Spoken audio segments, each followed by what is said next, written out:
Hey, what's up people? It's me, Josh, and welcome back to another video. With Alatreon delayed, I was trying to come up with some Monster Hunter content to satisfy not only me, but you guys as well, as we wait for the arrival of the Brilliant Darkness. And after a few days of pondering, I came up with the most destructive monsters in Monster Hunter. These are the beasts and dragons that, with their sheer power or even presence alone, can lead to catastrophic events that can destroy ecosystems or potentially even more. I'll try to do my best to rank these as accurate as I can, and if you guys find any monsters that you think belongs on the list, or if you think the list is out of order, just let me know down below.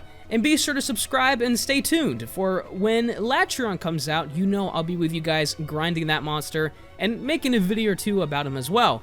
And also, I just make video game content in general, and I'm thinking about stretching out into anime content. I'm not sure though, but I'll have to ponder about that. And with all that out of the way, and without further ado, fellow friends and family, I hope you enjoy the top 10 most destructive monsters in Monster Hunter. At number 10, we have a Cantor. Also known as the Black God, a Cantor is the first one on our list. With Elder Dragon-like strength, a Cantor is the only known natural predator of both Urigen and Gravios, showing more than enough strength to take down both those creatures. With this in mind, a Cantor is commonly found within volcanic areas, though it can be found just about anywhere, surprisingly. A common theme around the destructive monsters, and that you'll see in this list later on, is that they are highly territorial and will attack anything that comes within their boundaries, and a Cantor, obviously, is no exception. Its name in certain villages is simply known as Disaster, and is capable of threatening an entire village with its brute strength alone. An interesting fact about a Cantor is that it has been sighted more often within droughts and heavy thunderstorms. It's almost as if it's like an omen of bad luck, which is weird, you know? I'd never even heard about that fact before, so I thought it was cool. And even though a Cantor has the strength to cause heavy damage, its territory, like I previously mentioned, is within the volcanic areas usually. So coming into contact within a Cantor is rare, especially in a situation where it would cause harm to the environment. But its ability to do so at any time, and the myths of its battles with Eukanlos, said to destroy the surrounding environment, is more than enough to include it on this list. At number 9, we have Gogmazios. As one of the bigger Elder Dragons, Gog is certainly intimidating. With extremely sticky oil, anything can attach to the skin of this dragon, including the infamous Dragonator. This sticky oil is actually, in a sense, its sweat, weird enough, because it's based on its diet, in which Gogmazios eats sulfur.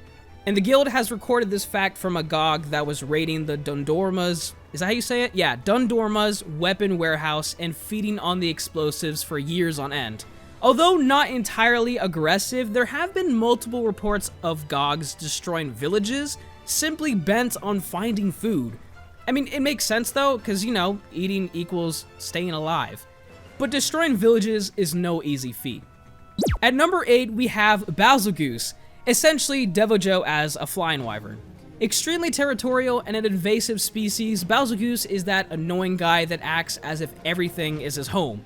Goose originally comes from the Elder's Recess, however, but will glide to other places in search of prey and territories, disrupting like the natural food chain in that area. And notice how I said glide and not fly. The reason being the wings of Goose are not the greatest for flying, so sometimes it will glide over areas, but eventually it will become stuck in an environment without a way to get out. So that's why you see it in all different types of places. Disrupting the food chains in several areas is bad enough, but considering Goose is automatically, in most cases, the apex predator, this leads to other monsters leaving the local, which allows for another monster, on number 7 spot, to enter the scene and have a turf war.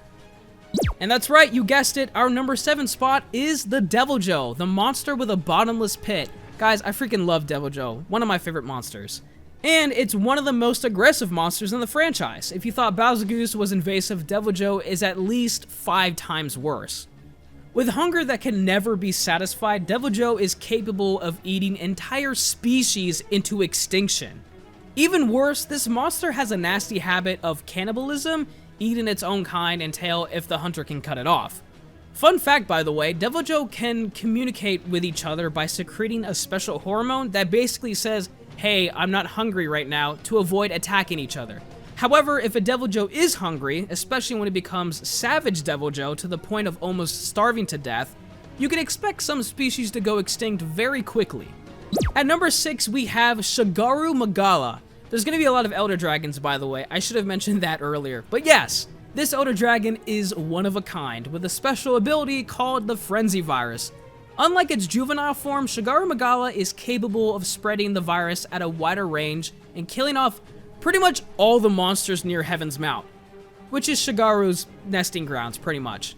Any that survive or out of the radius of its initial blast are infected by the virus and causes a major disruption within their nervous system, and I talked in a previous video, it's kind of similar to rabies, because it makes them more aggressive, and in real life, rabies does the same thing, and eventually the virus will kill the host over time, except for the few that become apex monsters, but that doesn't happen with rabies. Regardless, even their overly aggressive nature still disrupts things within the ecosystem. And just like everyone else on this list, Cigaru is very territorial and claiming Heaven's Mount for himself, which has led to the legendary name, the Punishing God of the Mountains. And even though Cigaru Gala is a rare occurrence, when it appears, prepare for trouble. And make it double. At number 5, we have Zura Magdaros, one of the biggest Elder Dragons, if not the biggest one in the franchise. Its sheer size alone is a threat, causing fissures and earthquakes that allow rare species like Gold Raytheon and Silver Rathalos to appear. On top of its enormous size, Zura Magdaros, near the end of its life, basically becomes a walking, living, breathing atomic bomb. The one that we see in the story was relatively old, and if it died in the wrong spot, it would have destroyed the entire new world. Now, you would think that alone would put it at least in the top 3, but here's something that balances that fact out. After death, Zura's body becomes the foundation for new life, again bringing rarely seen species out of hiding to find new territory. This Elder Dragon is kind of like a meteor in a sense where it destroys a lot of ecosystems, but lays new grounds for life to start again. This is the only monster, by the way, that does this. The other monsters I will talk about and that I have talked about, they have no redeeming factor. They just destroy things, you know? But with this balancing act, I believe that Zura belongs at least, you know, relatively in the middle. At number 4, we have White Fatalis. Or I guess the entire Fatalis trio. I just like White Fatalis the most. But here's the thing, right? There are no records of White Fatalis being destructive.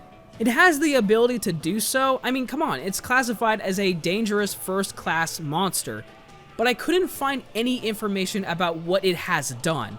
However, let me put it this way, okay? All living creatures fear the Fatalis trio, and if any of the Fatalis were sighted for some reason, the entire area would be abandoned immediately. Nothing alive would take a chance living near this legendary creature. What's even more disturbing is that Fatalis are known to take the remains of deceased hunters and wear them as armor, as if it's mocking the tradition of us hunters doing the same to their kind. The hatred, intelligence, and power that this dragon holds is enough for me to put it at least at number 4. If there was information about what it has done, it probably would have been higher, but the potential definitely holds it, you know, in a good spot. At number 3, we have Karkos, the one who sparked the idea for this video. I was looking up like the lore and ecology about a lot of the monsters, and Karkos came up. And surprisingly, the Karkos is basically a Deviljho on steroids when it comes to being, you know, just a bit hungry. Deviljho can hunt species into extinction, but Karkos can hunt entire ecosystems into extinction.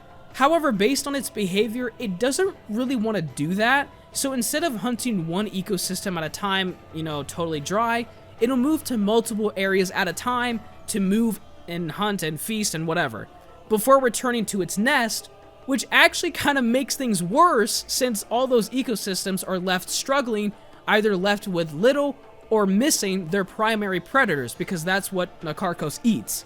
So their diet usually consists of Brachydios, Lagiacris, Glavenus, Urigan, Agnactor, Nargacuga, Daimyo Hermitor, Shengoran, and even young Cedius. The only known predators are adult Cedius, which, if you didn't know, is Goldbeard. However, that doesn't cover up the huge gluttonous diet of Karkos, making it a priority if ever spotted. At number 2, we have Dire Moralis. Zormagdaros may be a walking mountain, but Dire Moralis is a freaking walking piece of hell, causing major eruptions constantly, shooting meteors from its wing appendages that plummet from the sky. The intense heat coming from its body alone causes entire ecosystems to become uninhabitable. There is actually an old tale about a Dire Moralis that destroyed the Tainted Sea and all the creatures that lived there, drowning the water with blood until eventually it was driven off. If a Dire Moralis were to ever leave the Tainted Sea, it's theorized to have the destructive capabilities to sink small islands without much effort, simulating pretty much a small version of the meteor that wiped out the dinosaurs. But here's a couple of interesting facts about Dire Moralis. Its heart continues to beat long after the Elder Dragon dies, even if it's removed from the chest. And it is said to have the ability to regenerate its entire body with its heart alone. Even some claim that this dragon is immortal. There's also multiple theories about Dire Moralis being a devil, essentially, with a mission to destroy the world or the giant that birthed all creations. Some going as far to say that this Elder Dragon is an incarnation of Fatalis, which is really cool. Guys, listen, there's a reason why Dire Moralis is one of my favorite monsters in the franchise. And these are some of the reasons, there's a lot more, but a powerful, dangerous dragon with the ability to destroy the world is definitely one of my favorite things about it. And at number 1, we have the man himself, Alatreon, an alive manifestation of chaos. The brilliant darkness himself is the most destructive monster in the franchise, and here's why. We all know that Alatreon has the power of 4 elements, right? Dragon, fire, thunder, and ice, okay? Alatreon wields immense strength, but is elementally unstable.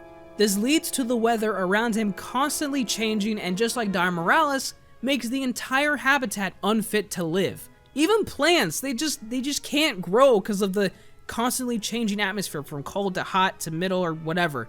At least with Dire Moralis, there are some plants that can, be nurtured in super intense heat. Not with Alatreon. And again, like Dire Moralis, this creature despises anything alive within its territory, making sure that monsters who dare cross its path basically are dead. With this unfathomable power of 4 elements and a pure hatred for life, it is believed that Alatreon is a god or even demon that has been transformed into an Elder Dragon capable of destroying the entire world. Sure, some monsters could do this, with a little bit of time, maybe. But the fact that very little is known about this Elder Dragon, and we have already established that it has the power to destroy the world, is not only ridiculous, but the potential of what else this Elder Dragon is capable of, and there's a theory of what if it was elementally stable, is more than enough. And that is why, ladies and gentlemen, Alatreon is the most destructive monster in the franchise. Fellow friends and family, thank you so much for watching today's video. I don't know why, but I usually record my scripts in just one go, and for some reason, my voice is very tired. You may have noticed it near the end of the video, but it's okay, Yeah, also, I've been doing this recently. Follow me on Twitter just in case if something happens to the channel. I can update you guys there. Of course, I'll put my link in the description. Be sure to subscribe. I make a lot of video game content. I'm trying to I started off my but my little boost started with Monster Hunter, and I'm trying to branch out. But I definitely still love the franchise, and I definitely will be making more. But yeah, subscribe for more content like this, and I'll see you in the next video.